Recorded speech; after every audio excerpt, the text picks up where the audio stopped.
I will be sending out this link. Okay. The world is in darkness and hates the light. And remember what Isaiah said. They'll give you darkness and call it light, because they want you dead. But fight for life with all your might. It was for life that our forefathers bled. Good afternoon, good evening, good morning, ladies and gentlemen. It is yet another week in Jihad with the great, the one, the only, the David, the Wood, and me, your host, Robert Spencer, author of the Quran. Welcome. Unfortunately, there is some jihad this week. You might be surprised to hear. I know. It's No, all I've heard is about Israel bombing people. I haven't heard about any jihad. There's so much jihad, David. Really, the more we talk about how much jihad there is, the less we'll get to. So, shall we start with Israel or finish up with Israel? What do you have any preference here? Your show, sir. All right, let's start with Israel because that's on everybody's mind.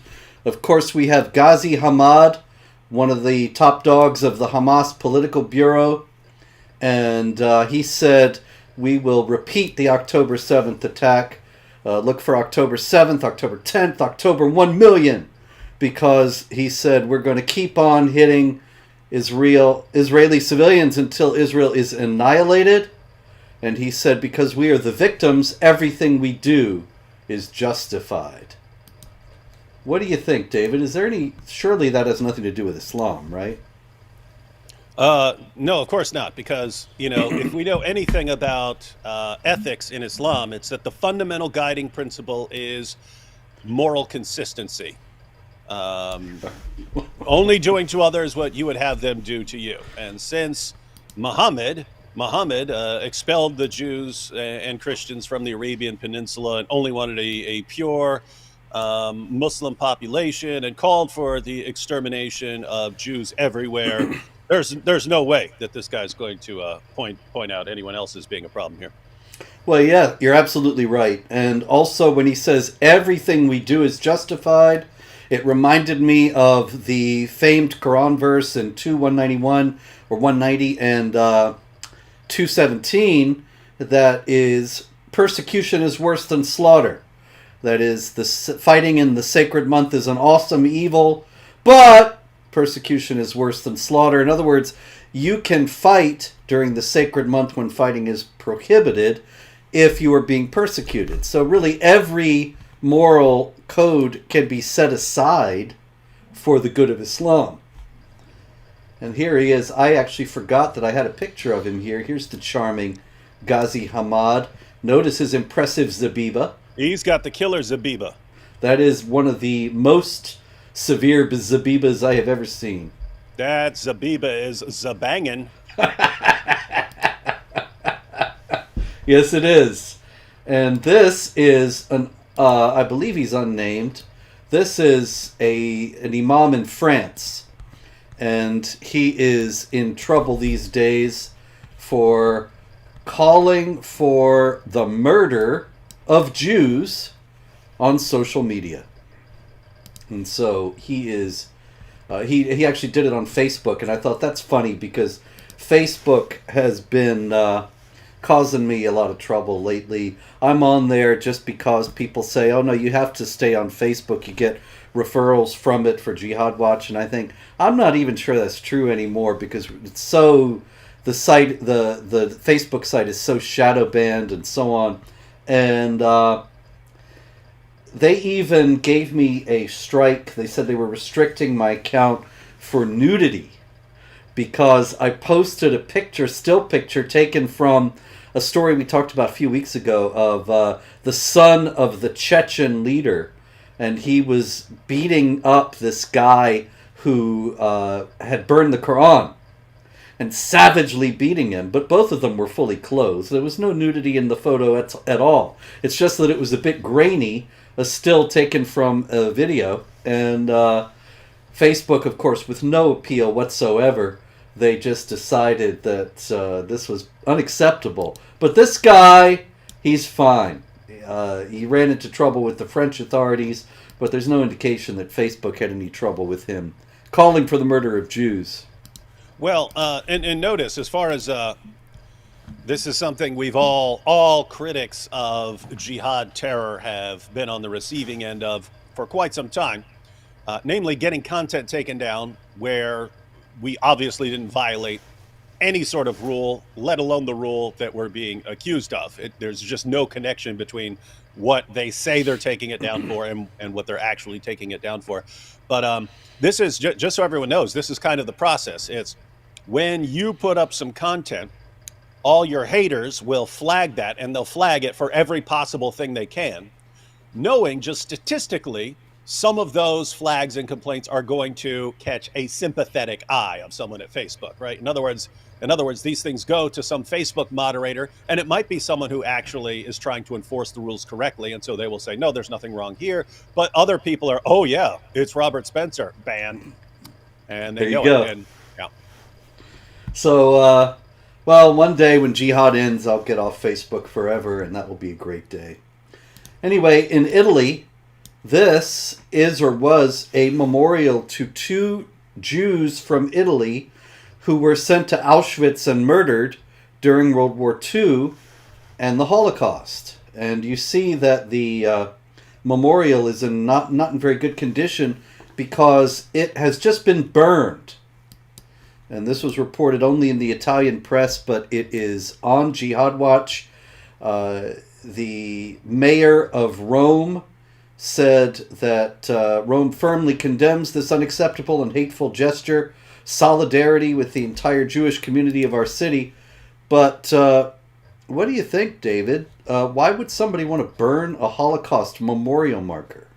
All I was actually thinking right now is that if the leaders in Rome are anything like our leaders, that was gonna be a segue. It's gonna be, we condemn this, and that's why we all need to combat Islamophobia. It's like that's the transition I've seen every single time. It's been, oh look at what's going on this campus, and they're calling for the deaths of Jews and the extermination of Israel.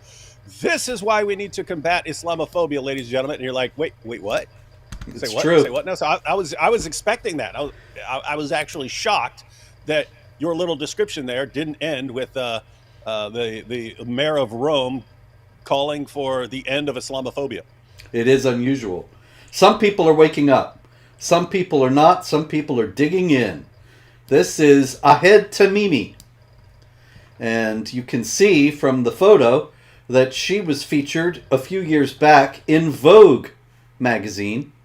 She was 17 and very stylish, her hair blowing in the wind. And she wrote a piece, or I think probably had it ghostwritten, in Vogue explaining what it was like to be a victim of the terrible Israelis and to be a poor Palestinian.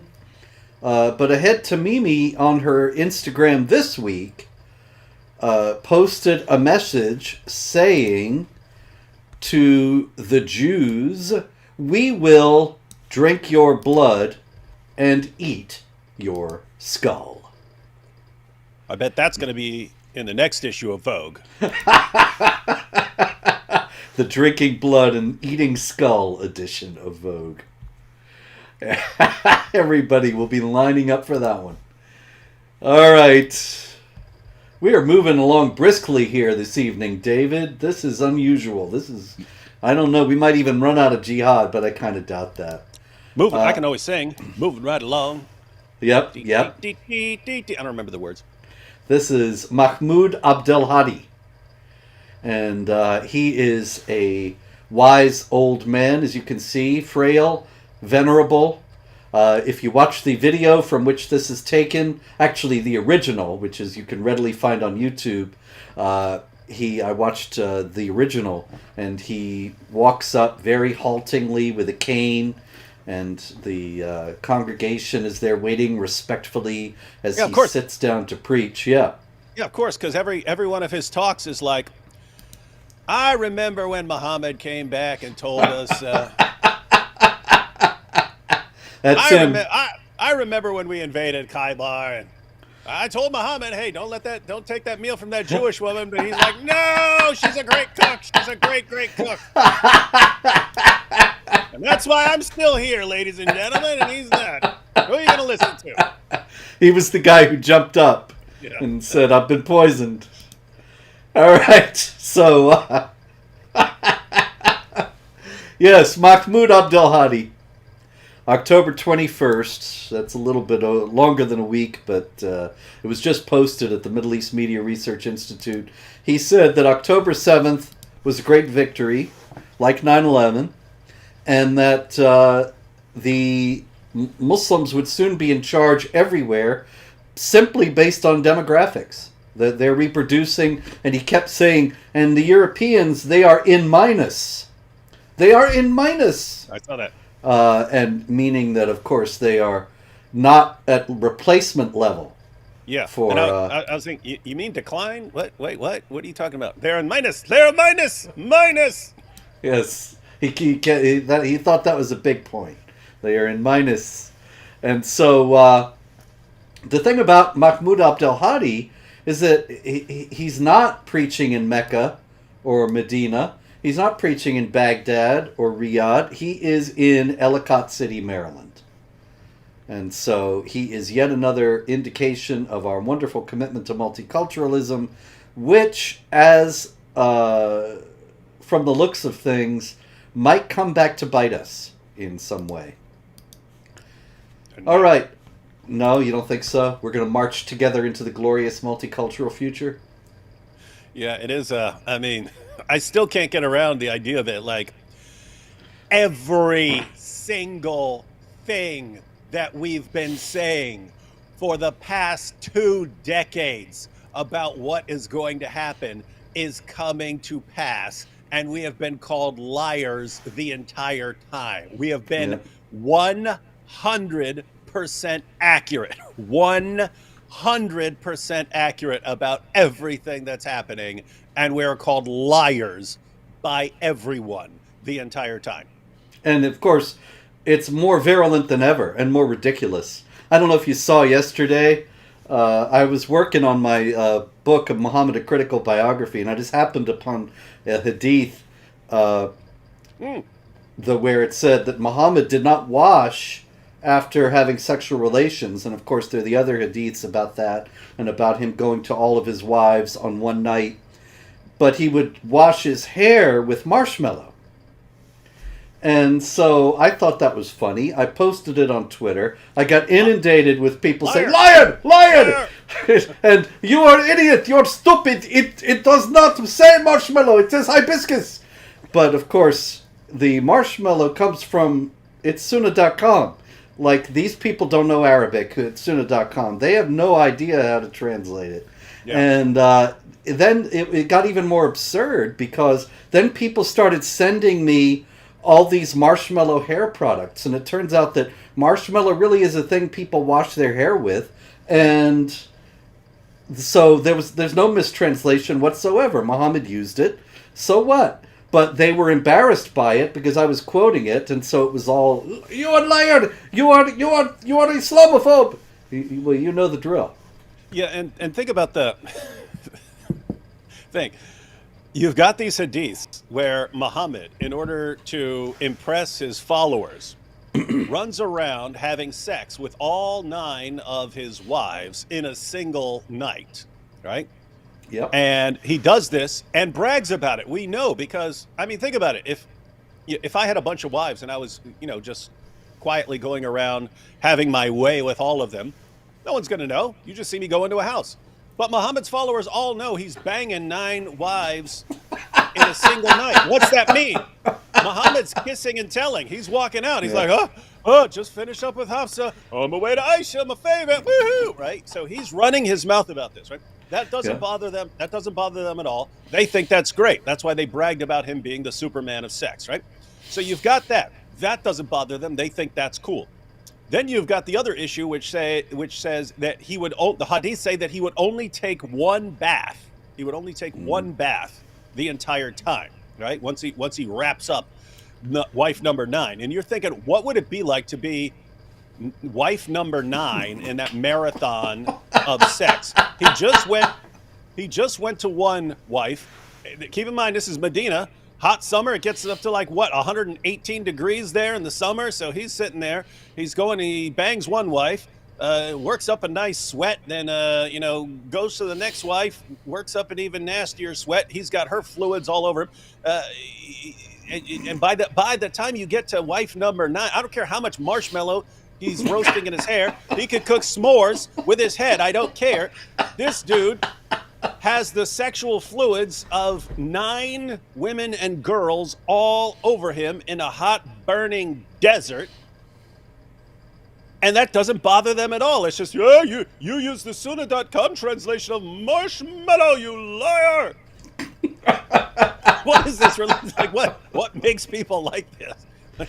Like their priority. You got your gross profit. The nastiest thing I can imagine. Right? Yes. Just this guy must have smelled like I don't know. I don't know what he smelled like, but I would rather smell the camels than whatever this guy would have smelled like by the end there.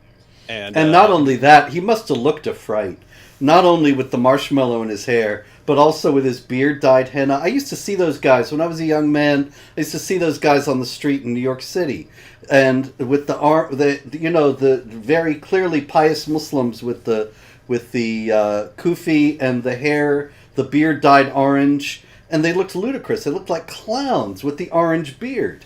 And it wasn't until later, of course, I started to study the hadith and saw, oh, it's because Muhammad had his beard dyed this way. So you got this guy with this orange beard and marshmallow all over his hair. Marshmallow's head looking like in Ghostbusters when they blew up the Stay Puft Marshmallow Man and marshmallow shot all over everybody. So he's sitting there looking like one of those guys, smelling like an entire herd of young bulls.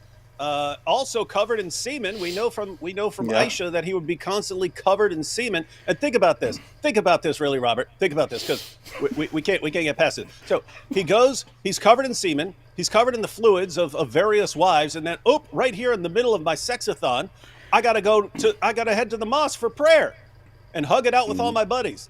Oh hey, oh yeah. I'm about to go round number 5 here. High five, yeah, and hug it out, yeah. My goodness, it's like disgusting. This is the most disgusting person ever, and he's the pattern of conduct. Wow, that's it, man. All right, enough levity. No, there will be more. I know there will be more levity. Date. I don't know. Too much levity, folks? No. Don't say yes. Don't say yes. If you don't laugh, you have to cry. If this ever gets boring or too sad, just so everyone knows in advance, I will be bringing up the hadiths that declare the eyes are the leather strap of the anus. I will do it. So I've got that one in my back pocket, ladies and gentlemen. But Sunan Abu Dawud, number 203, Muhammad declared, the eyes are the leather strap of the anus. So if there's ever a dull moment, I'm bringing that up. You know, David, since you have mentioned it now, I got to ask, do you have any idea what the heck that could mean? I actually had to look up the commentary, because some of them actually have commentaries in the hadiths that what that's about. So it took me a while to get it. But so the idea is that the leather strap referred to a strap on a water bottle, right? So they didn't have caps like this. Mm. They'd have a leather strap that you wrap around to seal your water bottle, right?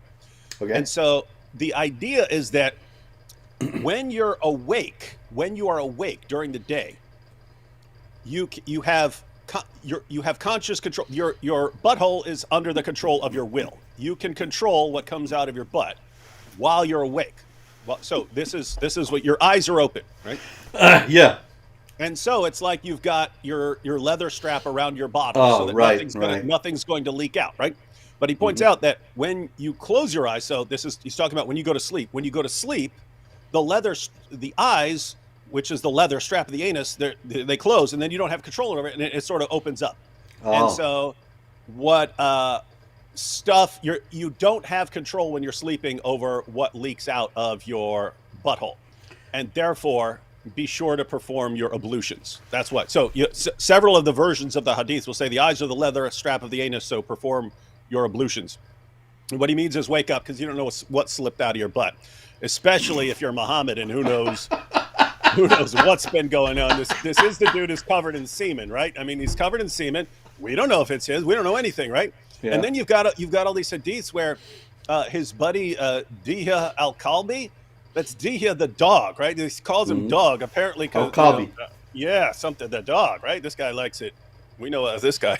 We know what this guy's into. Right? So, but there are all these hadiths where Muhammad's talking to his wives and he's saying, "Hey, you know who just walked away from the house?" And they're like, "Who?" And he goes, "That's the angel Gabriel." And they're like, "Wait, no, that's Diha al-Kalbi." And he's like, "No, no, no, that's the angel Gabriel." And his wife's like, "What? Why does the angel Gabriel look just like Diha al-Kalbi?" He's like, "Oh, that's the form that Gabriel takes on." I'm like, wait, you got this young, he's apparently the handsomest dude around, which is why Gabriel takes the appearance of Diha al-Kalbi. But Muhammad's constantly got Diha walking out of his house saying, no, that was the angel Gabriel here, ladies and gentlemen. And then afterwards, he can't control what comes out of his butt at night? Come on. Is that the guy that Muhammad pulls up his shirt and he gets to kiss his side? No, it's a different dude. It's a different dude. That was a different dude smooching up. And that dude, he gets Muhammad to pull up his shirt and then he smooches him all up and down his side. And he's going, "This is what I wanted, oh Prophet. Oh, yes, this is what I wanted." That's right. That's what the hadith says. Diha al-Kalbi, that was the guy who, at the Battle of Khaybar, when Muhammad says, "Diha, you're so great. I love you so much. You get to pick the hottest woman in town." And so he picks Safiya, whose husband had just been tortured to death by Muhammad and his followers, to find out where the Jews had hidden their money. And then it gets brought to Muhammad's attention, hey, wait a minute, Safiya is like the hottest babe on the planet. You can't let Diha take her. So he says Diha can get some other girls and so on. But notice, like, his top pick is this guy that he keeps this over his house all the time, and he keeps saying that's the angel Gabriel. And then, okay, you get whatever you want, dude. Just don't snitch on me. All right, over in Paris, David. What a great transition. Speaking of perversity, in Paris, we have the same thing we had in Berlin last week, that people are painting Stars of David on the homes of Jewish residents. And so that is an extremely ominous development, reminiscent, of course, of Nazi Germany. Meanwhile, in Louisiana, in Tulane University, there was a pro-Israel demonstration where there was the first, and I doubt it will be the last, violence in these demonstrations, when a pro-Israel student had his nose broken by a pro-Hamas protester. Of course, as we have discussed, violence is the only tool in their box. It's all that they have to settle any issue. That should be a little skit, like AP could do it as Shake Your Booty or something like that. He's going around and, oh, my toilet's broken. What do we do? And he opens up his box and the only thing in there is it just says violence in there. That's not bad. Yeah. And so he smashes the toilet to pieces or something with us. Yep. Or he starts hacking it with a sword. It's our only tool. This is our only tool. That's right. Paradise is under the shades of swords. All right, let's see. At Cornell University, of course, we had a famous, widely publicized incident in which a non-Muslim student, apparently a far-left student, he threatened to kill and rape Jewish students, saying, "If I see a pig male Jew, I will stab you and slit your throat. If I see another pig female Jew, I will drag you away and rape you and throw you off a cliff. If I see a pig baby Jew, I will behead you in front of your parents." Now, not clear yet what this guy was trying to do, but it did strike me that even if he is not a jihadi, there's nothing he said that jihadis would reject. That's exactly what they did do on October 7th. Mm-hmm. By the way, you don't have a picture of that guy? No, I don't. I didn't get a picture of him. I'm sorry. What's his name? Let me see. Oh, it's not in the story I've got. I'd have to find one. You're going to want to find one, Robert. Yeah? Okay. What's that guy's name? I don't remember his name. Let's see. Cornell student arrested. Okay, we're getting warmer here. His name is Patrick Dye, D-A-I. Patrick Dye. Yeah. Patrick Dye, who wants the Jews to die. Die. Mm-hmm. Patrick Dye. Oh, yeah, he looks tough. Is this the guy? Patrick Dye? Let's see. Just a second. Trust me, everyone. It's worth waiting for. Okay, here we go. We've got David. the new face of Jihad sympathizers. There he is.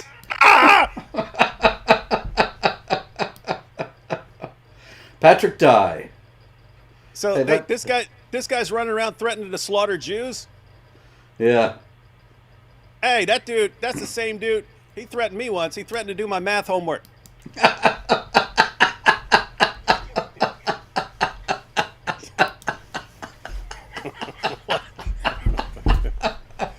Oh man, you're on fire tonight.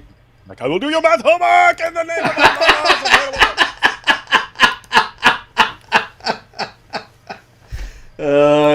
Yes, okay. Oh yeah, where was that one? Hang on. Oh, here it is. This Palestinian father, he was handing out candies. He said his children had been killed, and so he's out on the street in in Gaza, apparently.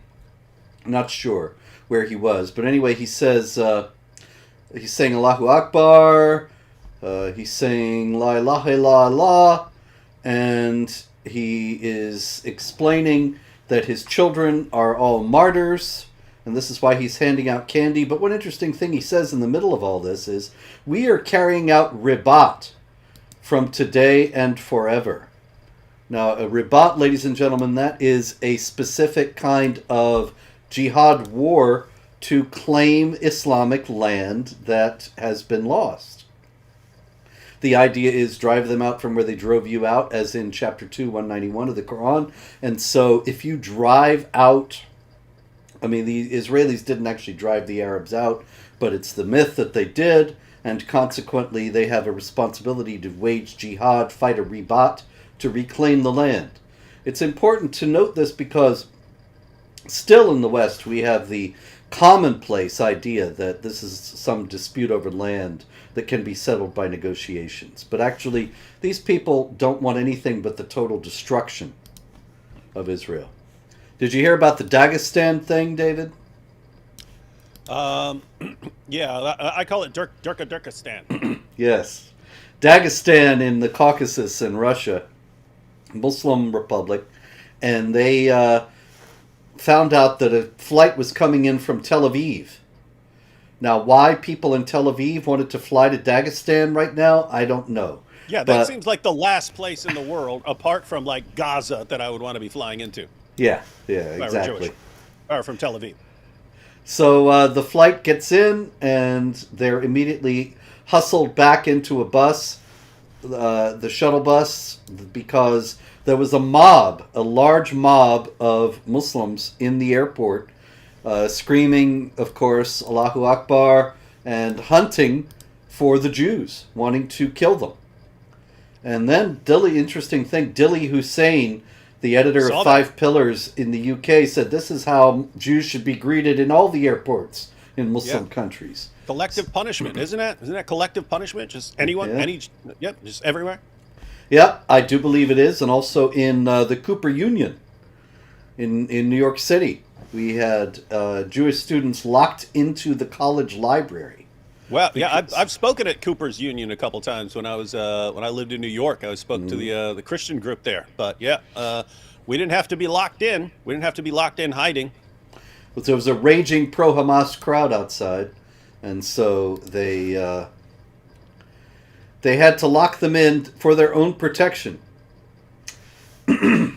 Wait, in the U.S.? In New York City. I don't know if that's really the U.S. In New York City? New York City. At Cooper Union. At Cooper Union. Wow. That's a big tech school. Yep. So it's a good thing they didn't know how to pick the lock. Mm-hmm. They might have known how to hack it. All right. Meanwhile, in Turkey,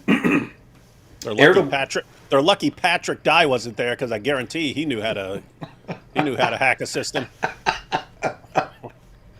Erdogan, the president of Turkey, said at a pro-Hamas rally, "We can come at any night unexpectedly." And the crowd began chanting, "Turkish military to Gaza! Turkish military to Gaza!" Now, David, can you explain what on earth interest Turkey has in this conflict? Why would they think that it has anything to do with them? Well, I'm just, well, I mean, they were at one point all part of the same empire. But I have no idea why Turkey would think that they would fare any better now than they did under the Ottoman Empire. But yeah, I am confused. It's got to be just thumping his chest, because Turkey has some other goals that take precedence over that. It looks like he's just trying to flex for all the jihadis, so they'll start rallying around him, and he can get them to go take some of the stuff he wants back. Yep. He does actually, he has made it clear he wants to restore the Ottoman Empire, and so that would include Israel, but it also includes Greece. Seems to be number one on his wish list, as well as Armenia. Yes? Hang on, isn't Turkey our close ally? Yep, NATO. Oh, okay, well, we got nothing to worry about then. Yeah, they love us. Okay, moving back to New York City. Should have kept the New York City stories together, I know. We had a 9-year-old Jewish boy playing in a park. Let me see if we have the park. Yeah, the playground at KIPPAMP Middle School. I don't know if that's Kip Amp or I don't know what that is, all those initials. But anyway, this is in Crown Heights in New York City.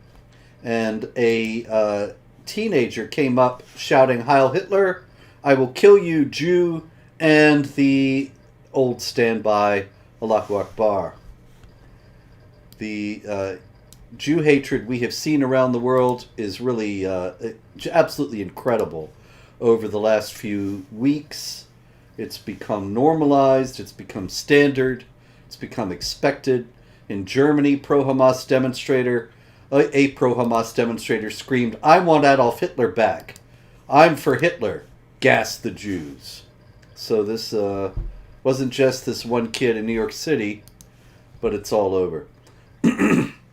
Meanwhile, the object of their affections, Hamas, there were some documents found that showed that the jihadis on October 7th were intentionally targeting elementary schools and a youth center. In Colorado, David, we have an imam. What's this guy's name? What's his name? His name is Durka Muhammad Jihad Allah. His name is Umar Mitchell. Oh, that was... I have to confess, I was expecting something way cooler. Masjid Umar ibn al-Khattab in Aurora, Colorado.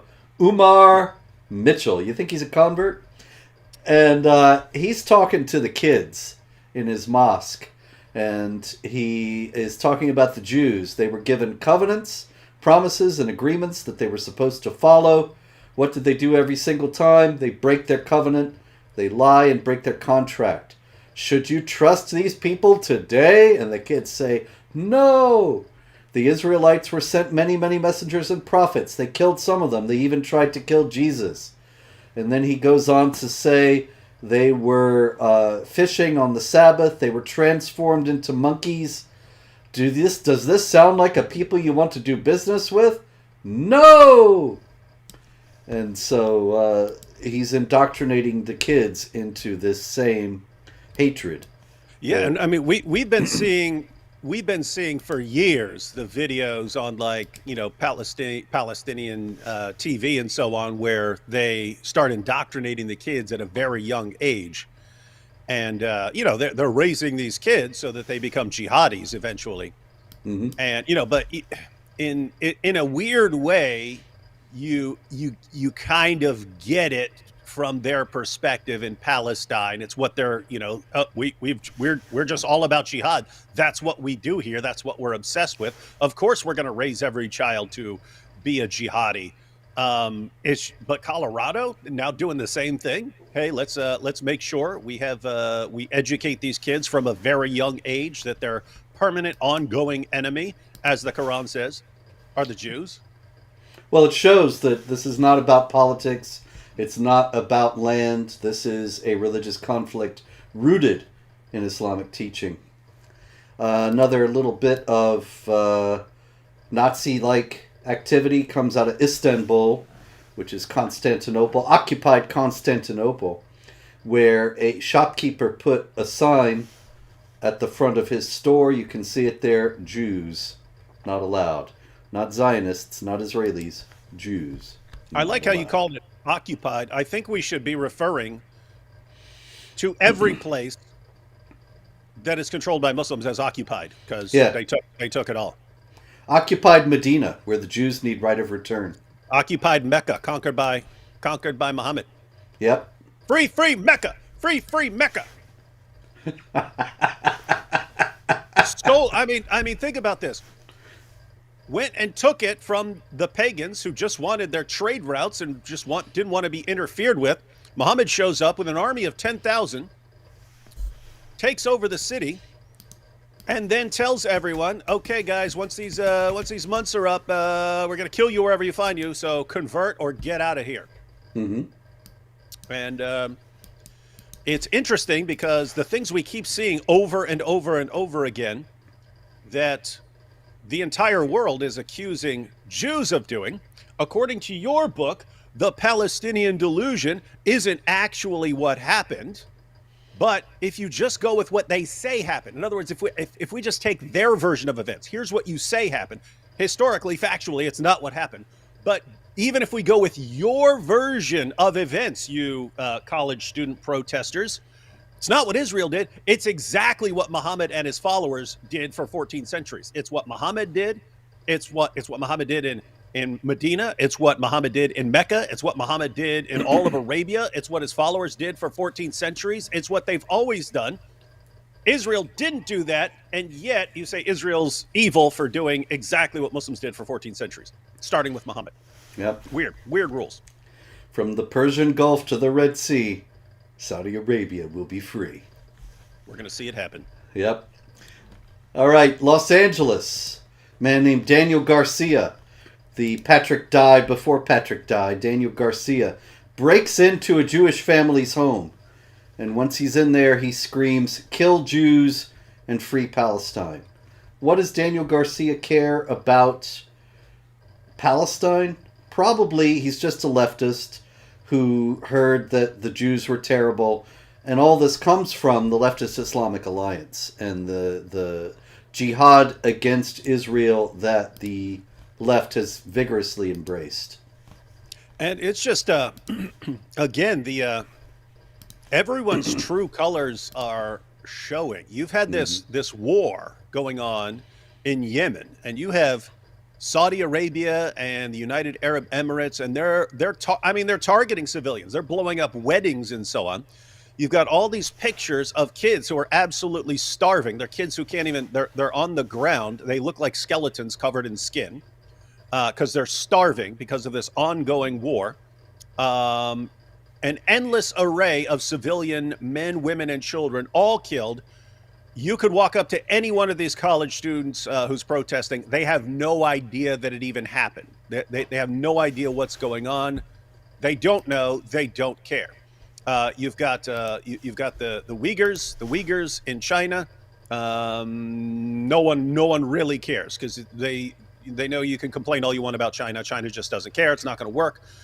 Pakistan just said that they're pushing out 1.7 million Afghan refugees. So refugees went from Afghanistan to Pakistan, and some of them have been there for decades. They've got houses and so on. Pakistan is bulldozing their houses, just bulldozing through there and just pushing them out. They've got nowhere to go. These are refugees from Afghanistan. They're being pushed back into Afghanistan, where they will not be warmly received. No one cares about any of this. Why? Because it's either communist on Muslim violence or it's Muslim on Muslim violence, and the only violence that matters is if there's a Jew involved, or occasionally if there's a Western government involved. But other than that, Muslims can kill Muslims all day long. You will not hear a peep out of anyone. Saudi Arabia could start slaughtering people left and right. Sunnis killing Shias, blowing up each other's mosques. No one cares. No one expects any better from them. But if a Jew is involved, then the entire world rallies around the helpless Palestinian. As long as all these protesters and other nations and so on don't have to take in a single Palestinian refugee child. Yep. Here's an indication of that. Moving on to the stupid infidels portion of our program, we have a CNN story that ran on Tuesday. Palestinian American family mourns 42 relatives killed in a single day in Gaza. But if you read the story, it sounds, 42, those terrible Israelis, 42 relatives of this one family in Maple Grove, Minnesota. Yeah. But then you get to this paragraph. This is 1, 2, 3, 4, fifth paragraph down. Okay? 5 paragraphs into the story. Most people have stopped reading by this point. CNN cannot independently confirm that it was an Israeli strike. The Israel Defense Forces, IDF, said it could not comment without coordinates of the house. The family declined to provide CNN with the coordinates for fear of reprisal. Nice. Yes. So it's hey, this is what happened to us.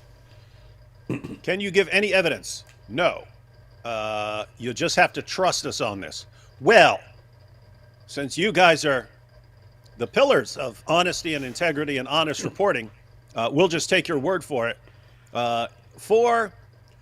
In case we get exposed later, in case our news agency gets exposed later, we'll have buried down in there that we haven't confirmed any of this and we have no evidence for it except trust me, bro. So we'll bury it there. But yeah, as you pointed out, most people don't read down that far. The vast majority of people see the headline. That's what they look at. Right. So I don't know what the percentage is. Probably 90 to 95% of people read the headline, and that's as far as they go. And then they run around. Look at what happened. Now, keep in mind there is horrible stuff happening. There are people getting killed and so on. But when you see people constantly lying, I don't know. It just seems to me that you'd want it pretty clear from the beginning. Hey guys, this is still under investigation. Yeah. But no. And we've seen them lie just recently about this. There was, of course, the famous news of the hospital strike. 500 people killed. And then it turned out, well, Israel didn't do it. It was Palestinian Islamic Jihad. Oh, it wasn't the hospital. It was the parking lot of the hospital. Oh, it wasn't 500 people killed. It was 10.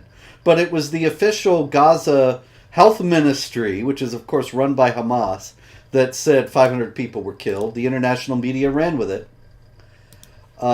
Meanwhile, we have Judith Butler.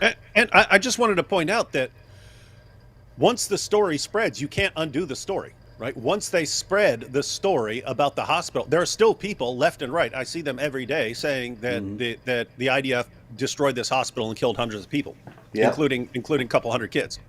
And it doesn't. Once you've spread it, then they regard any follow-up story or clarification as propaganda, as Jewish propaganda, Jews controlling the media, trying to derail the story, and they won't accept it. They won't accept any correction later on. That's part of the reason you need to be really careful, because the moment you report something, everyone runs with it, and then later on when you correct it, oops, that's not how it happened.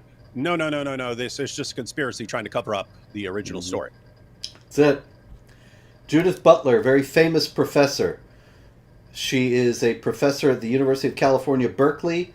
She is one of the leading theorists of the idea that gender is fluid, that there are lots of genders, that you can switch from one to the other. And she was captured on video. Video circulated this week, although it's a bit older than that, saying that Hamas and Hezbollah are progressive and part of the global left. What do you think Hamas and Hezbollah would say if Judith Butler showed up, told them her pronouns were they, them, and that she was non-binary and a lesbian?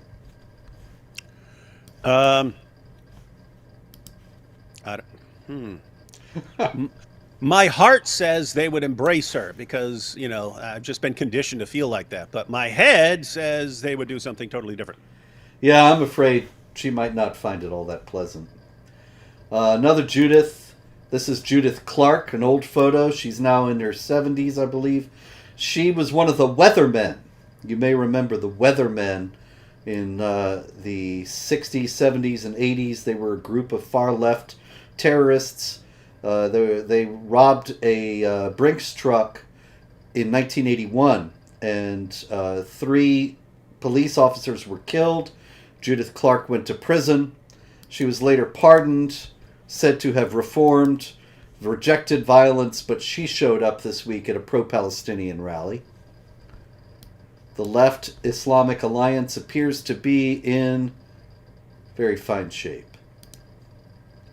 Isn't it weird? It just looked like it.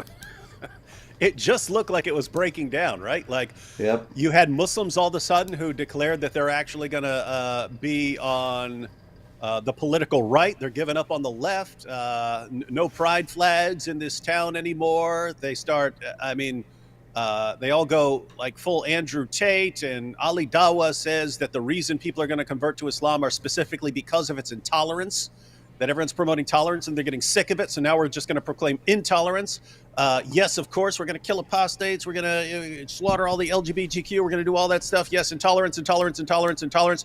And then you see all these articles. We talked about some of them of, our hearts are broken that Muslims aren't supporting us. We supported them for decades. And now the moment we want to do something with their kids, they turn on us. Oh, the horror. We think, the alliance has finally broken down, but nothing, and I mean nothing, will unite the left and jihadis back together again like the Jews. Yep. They do seem to have patched things up, but there are still a few bugs. There are still a few problems. And one of them was exemplified by this. This is the... Yeah, there it is. It's a new gay flag, David. Woo-hoo. And it's the LGBTQ with the Palestinian. yes. These guys are nuts. These guys are absolutely insane. Yes, because meanwhile, we have Sheikh Mohammed Salim Ali and preaching in the Al-Aqsa Mosque. He said, "Our Muslim Palestinian people will not accept a single homosexual openly declaring his abomination. Will you allow a single homosexual in the land of Jerusalem and Palestine? Will you allow that? No." And so he doesn't like these Queers for Palestine people, but they don't seem to have gotten the message. Nope, they're still thinking, hey, if we just keep unquestioningly supporting their jihad against Jews, their hearts will eventually melt, and they'll open the doors to every LGBTQ drag queen story, whatever, to go in there and read stories to the little Palestinian kids. Yeah, they'll love that. They will. They'll be celebrating them as heroes. Yep. Another little crack in the alliance came in Detroit because Governor Gretchen Whitmer of Michigan and some other leading members of the Democratic Party, they expressed support for Israel after October 7th. And of course, this is Michigan.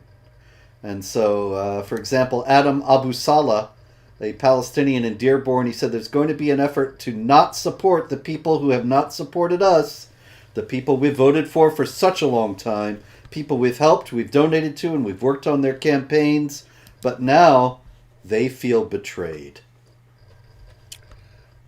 It's weird to hear all these alliances that we have been saying for years are absolutely doomed from the start, and then everyone's confused later on when, hey, what's going on here?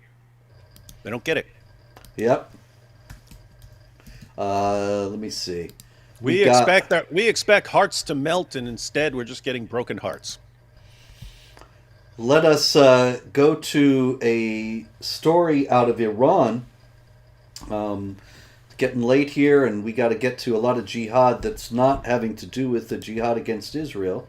In Iran, I believe we mentioned it last week, there was a 16-year-old girl, Armida Garivand, who was dragged off a train in Tehran for not wearing hijab. There's video of her walking through the station. She seems completely unperturbed, walking through the train station, not wearing hijab. But she was taken and beaten savagely. She ultimately died. And now we see Iranians all over the country once again chanting, "Down with the Islamic Republic," and "Death to the dictator." And so that's an interesting development. We'll see. I don't know how long the Islamic Republic can last. It's interesting to note that after all these years of Islam, people in Iran have had enough, and they don't want any more Islamic Republic. Yeah, and it kind of sounds like sort of what's going on with Turkey and lots of other places. It's like, hey, this is a good opportunity to distract everyone from other problems, right? Mm-hmm. Like there are other problems, there are other things we have to deal with. But now that we've got this whole thing going on with Israel and Palestine, everyone look over there, and then maybe we cannot worry about this hijab thing anymore, or the apparent fact that Iran isn't even a Muslim majority country anymore, and so yeah, it looks to me it looks like everyone's doing that. Hey, we've got all these problems, we've got all these alliances breaking down, people objecting to us, to what we're doing, and all these other issues. But hey, look, Jews. Yeah, that's it, man. Problem solved. Huh. All right, we have Pope Francis, and he's at it again. Woohoo! Yeah, he never gives up. He never loses the plot. There is no mix-up. Pope Francis can't fix up. That might be just the opposite. You know, there's nothing that he can't ruin. He wrote a book, Non sei solo, sfide, risposte, speranze, and in his book, You Are Not Alone: Challenges, Answers, Hopes, he says radical Islam is a problem. Okay, that's quite an insight. It's pretty extreme. Yeah, I know, he must be an Islamophobe. But he goes on to say, and represents a perversion of religiosity, because Islam, in truth, is a religion of peace, and the majority of its members are peaceful.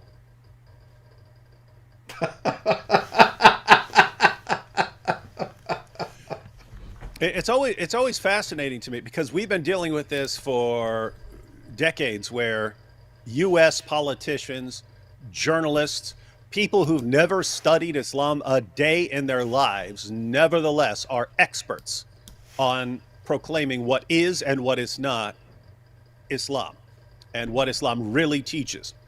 And just like any random person, any news broadcaster can jump up and say, and what Islam really is this.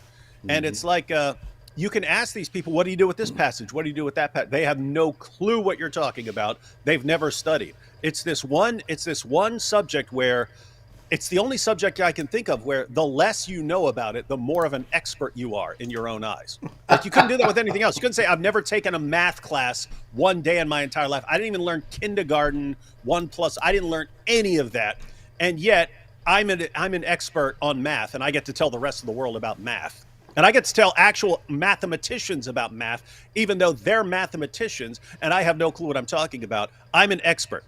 And that's how people are with Islam. Oh, all these guys telling us exactly what Islam teaches. They don't know what they're talking about. I've never studied it. One word, one verse, but I'll tell everyone about what Islam really teaches. Wild stuff. Yep. So that's the Pope. Meanwhile, more stupid infidels come out of Australia. We got here, this is Abdul Nasser bin Brika. And he's been, he's not a native Australian. You might be surprised to learn. And he was plotting jihad massacres at landmarks in Melbourne, Australia. And so he was stripped of his citizenship and was going to be deported back to Algeria. And so the Australian High Court just ruled on Wednesday that it was against the law to strip him of his citizenship. That even though he wants to destroy Australia, he wants to massacre Australian citizens. He himself is an Australian citizen. and they can't take that away from him. You know they can't take that away from him. Ba-ba-ba-ba-ba-do-do-do, the way you make me feel. The way you blow me up. The way you scream Allahu Akbar, you can't take that away from me. Yep, that's it.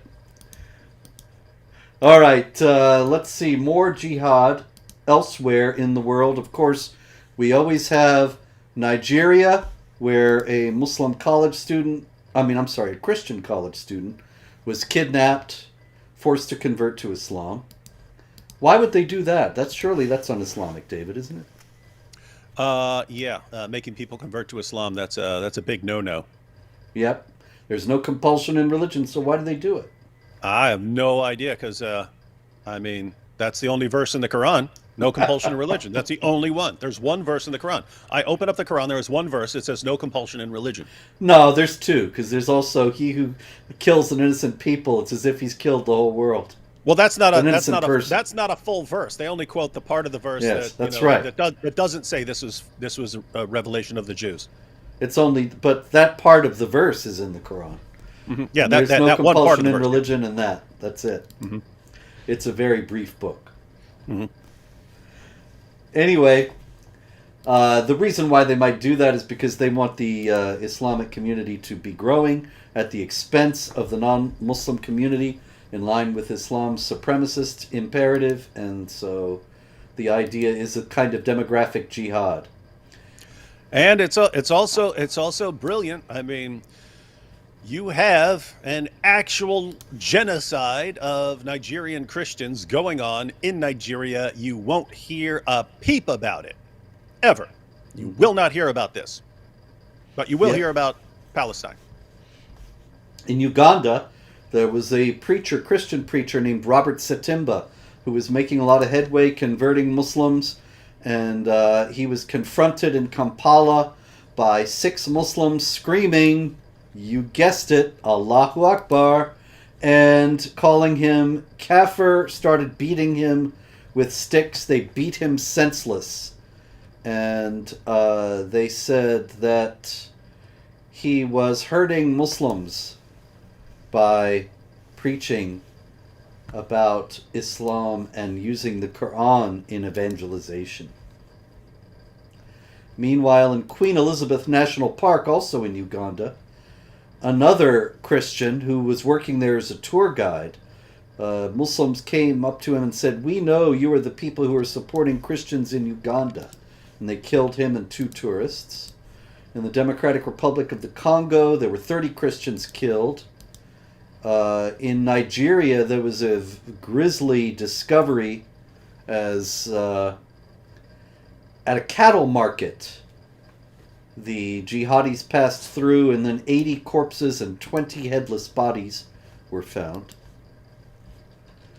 And let's see.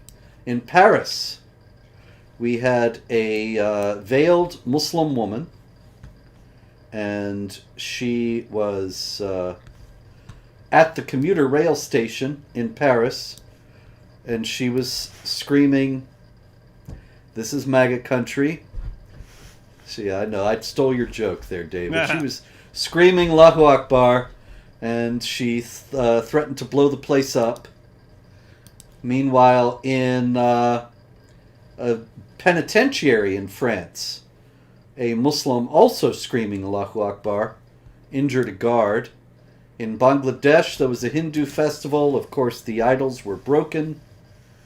It just seems to be the same thing over and over all around the world, David. Why is it that there's such a dreary sameness to all this? Can you shed any light on that? Yeah, it's this weird situation where Islamic preachers will say whatever they need to say in the moment, to satisfy and appease whatever groups are around them, whatever the concerns are. They can say whatever they want. If it's convenient to say Islam's a religion of peace and tolerance, and they'll say that. If it's convenient to form alliances with LGBTQ and so on, they'll do that. If it's convenient to say that Muhammad was the greatest feminist who ever lived, they'll say that. But over time, when When it's time, then all of a sudden the true teachings rise to the surface. We've been saying all of that for decades because it's exactly what you find in the Muslim sources. You've literally got their playbook. I mean, imagine, Robert, your football team's about to face another football team, and you have their entire playbook right in front of you. Imagine you've got their entire playbook in your hand. You know every play. You see them call the play, and you've got the playbook. You know exactly what the play is, and somehow you're totally confused. What's going on here? We can't figure this out. What do you mean? We read the playbook and we told you all what the play is, and you still are totally confused when they do exactly what we told you the play was. Yeah, the one thing we know is they won't go by the playbook. Nobody No. pays any attention to that. Nope. All right, lots of jihad this week, ladies and gentlemen. That's a small bit of it, but we could just go on for hours, and I'm an old man. So this has been yet another thrilling episode of This Week in Jihad. We can hope there will be no more episodes of this show ever, because, of course, there will be peace dawning as Muslims come to their senses and realize that they have hijacked their religion of peace. And they will all read Pope Francis's book, and they will sit down with Francis, enjoy a nice bowl of pasta, and agree Islam is peace. So till then, pray, hope, and don't worry.